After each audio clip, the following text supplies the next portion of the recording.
Hafsah Dabiri is ever-changing, alhamdulillah. I first started off obviously in school and I published my first children's book while I was actually in secondary school, going into sixth form. And so alhamdulillah, that kind of led me towards the literature side of things. But I've also sort of been involved in politics, I've been involved in marketing and still am involved in marketing. And I just have many passions, I think, alhamdulillah, even basketball. So I actually played basketball and netball while I was in school, and I almost got to play netball professionally as well, but then I found out that I had a disability that would stop me from playing, and instead I decided to sort of write a book about playing sport to sort of transform that journey for myself and make it a bit more positive. And so for anyone who's read Basira, you'll kind of see the lines along which I was sort of writing that you can have a dream and it can not come true for you, but you can sort of transform that journey to better yourself as an individual and for the long term, inshallah. I became an author overnight, actually. I had sat down and I had been writing for a while, journaling, sort of writing my thoughts down. And I said to myself, you know what, I like the end product of working on a creative project. And I was like, you know what, a children's book seems like it's within my grasp, something that I can sit down in one night, write, and sort of have a finished product in front of me. And so I took all of these thoughts that I had in my journal and just in terms of my journey in life in general, and I sat down one evening and I wrote Basira the basketballer in about 3 hours actually, and then the next morning I gave it to my mum, who's a teacher, and she did all the corrections and the grammatical stuff, and she said send it off, and I sent it off to a publisher, and alhamdulillah, it's taken off since then. An interesting fact about me is I love to write my family members into books, and so a lot of the names in the books are actually my siblings' names, my mum's names, my dad's names, my cousins' names, my in-laws' names, and I love being able to kind of bring the book out, and they ask me to read it and they can kind of sort of see themselves as characters within the book. And that's why for me the representation of having diverse characters who look like me and look like my siblings and my cousins sort of is really, really important, and I think I've seen that in the joy that it brings to myself, my community and those who have read the book, alhamdulillah. My current hobby actually is marketing and finding halal ways to bring products, books, services into Muslim homes.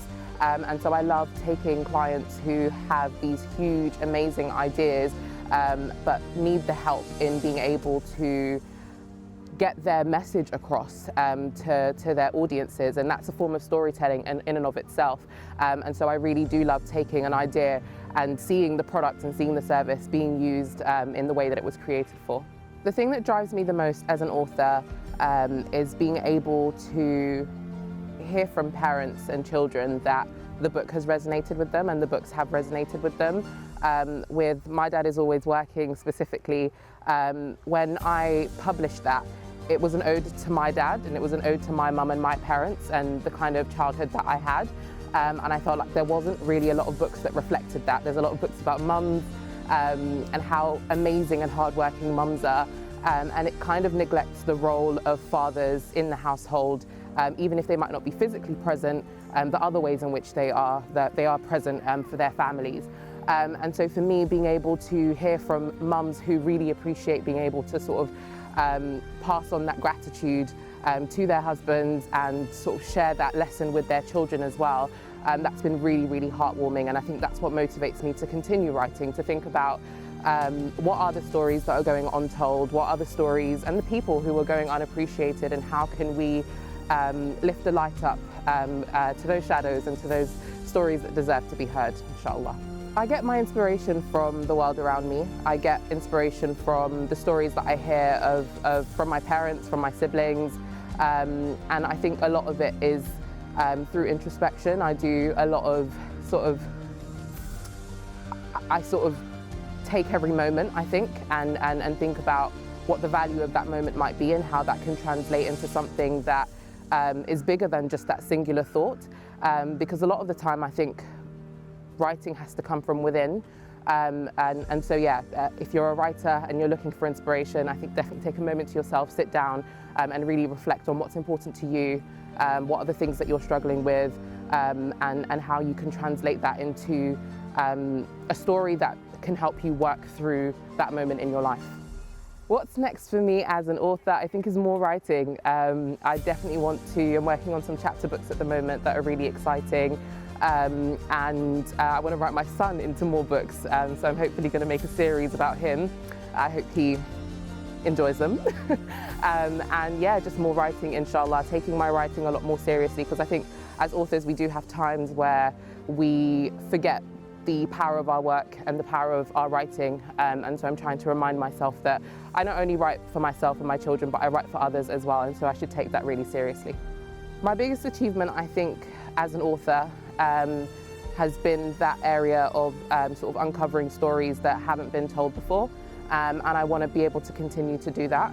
I remember when I got a review about My Dad Is Always Working, and someone was talking about how the story didn't deserve to be told because it was too niche and it was too conservative, and I really just thought to myself, like, that is really not how the world of books works. Every story does deserve to be told, and the fact that I had so many other reviews from parents that you know, their husbands would cry over the book, and their children would sort of create cards for their dads to thank their dads after a day of work, etc.